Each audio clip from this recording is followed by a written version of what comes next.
ప్రజల ఆలోచన తీరులో మార్పు రాకపోతే మనం సాధించేటటువంటి దానికి అదే కష్టాలు వస్తుంటాయి.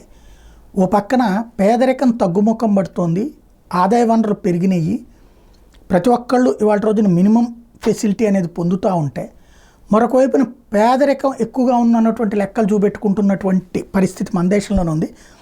దేశంలో 800 మిలియన్ భారతీయులు ఇప్పటికీ రేషన్ తీసుకుంటున్నారంటే పేదరికం ఆ రేట్లో ఉందన్నటువంటి కోణాల్లో చెప్తున్నారు. We have to set our aspirations high because 800 million Indians get free ration. That means 800 million Indians are in poverty. We're not in a position to work hard, then who will work hard? ఇది ration మీదనే బతికేద్దాం అనే కోరిక జనంలో పెరిగిపోతున్నంతకాలం పని చేయాలి, కష్టపడాలనేటటువంటి తత్వం ఎట్లా వస్తుంది? పనితత్వం ప్రజల్లో అవసరం అన్నటువంటిది నారాయణమూర్తి గారు చెప్పే మాట.